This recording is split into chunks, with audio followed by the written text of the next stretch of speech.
A member of the Oversight and Government Reform Committee, Republican Congressman Jim Jordan of Ohio. He is a founding member of the House Freedom Caucus and served as its first chairman.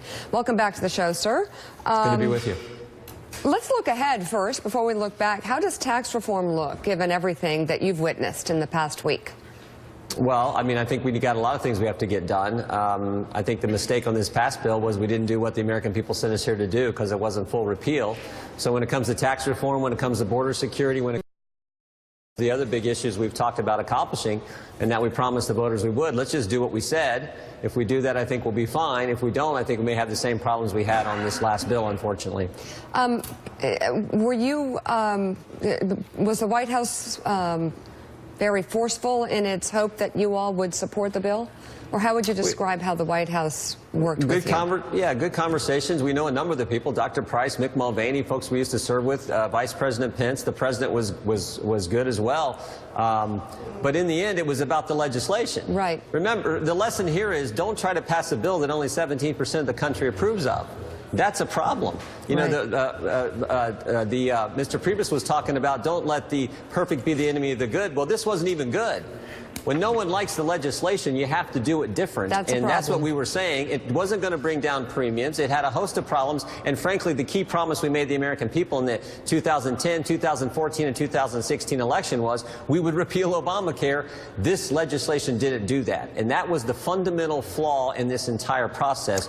So let's get back to work and let's do what we said we would do. Mark McKinnon? Congressman, you all did an amazing job of holding together under a lot of pressure from the president and a lot of others. My question is, were you unanimous within the caucus about a bill that you all agreed on? Yes. We had introduced the clean repeal, the very thing we voted on 15 months ago. In fact, we thought that's where the process was going to start. Just 6-7 weeks ago, we thought that was going to be the first thing we introduced, was the very thing we all voted for that we put on President Obama's desk. And then we had a separate piece of legislation that was replacement legislation sponsored by Congressman Sanford on the House side and Senator Paul on the Senate side. That was our plan. That's the plan that's consistent with what we told the American people. That's what we thought we were going to do, or at least something like that. And instead, we get this mishmash of a bill that's hidden away, introduced 3.5 weeks ago, no actual hearings where you have witnesses, no amendments allowed to be offered, binary choice, take it or leave it, that only 17% of the country likes. That's the problem. Congressman Steve Ratner, that may all well be, but I think there are a couple other factors to bear in mind. One, your bill would have required 60 votes in the Senate to pass, not 50 votes in the Senate, because it couldn't have been done under reconciliation. Not the clean repeal.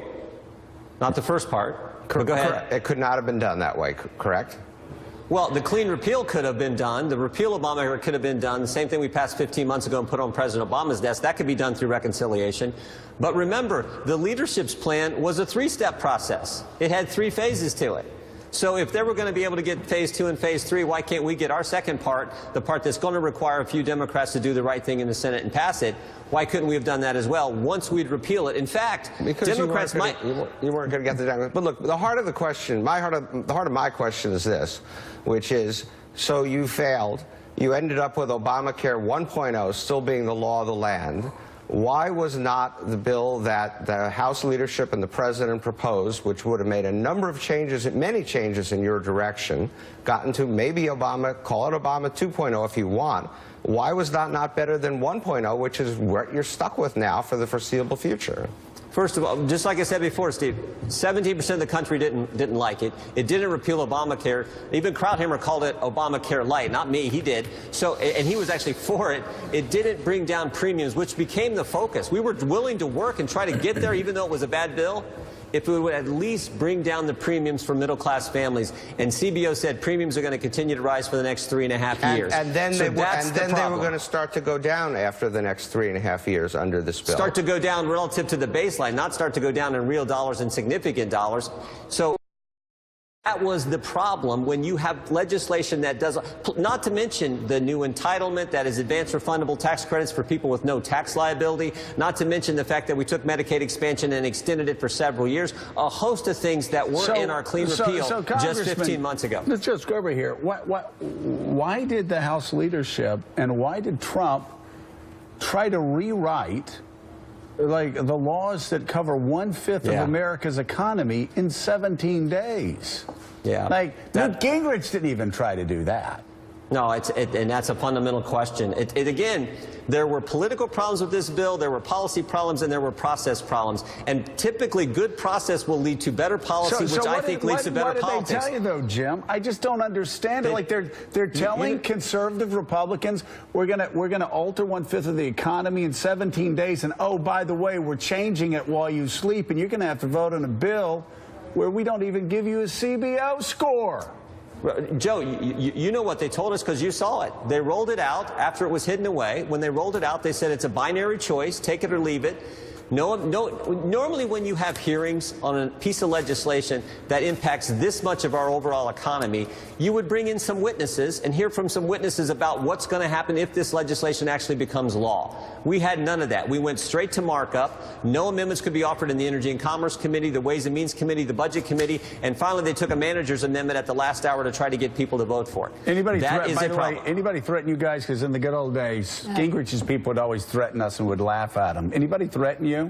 No, I mean, look, no, that didn't happen. No. I mean, just so we can have a big laugh, because threats, as obviously some people in the White House don't understand, threats always backfire. Yeah, I mean, I don't think there's any room for that. Let's just do the right thing. I mean, I've said on your show before, we make this too complicated. What did we tell the American people we would do? We said we would repeal it, then replace it. Let's do that. And why not start with the legislation we all voted for, they all voted for, and then just put that on President Trump's desk? All right, it was noted by our executive producer. That was not a no, that you weren't threatened. Congressman Jim Jordan, come on behalf of America, thank you. We thank you. Very much. Whether you support the Freedom Caucus or don't support the Freedom Caucus, I think they did a great thing for America.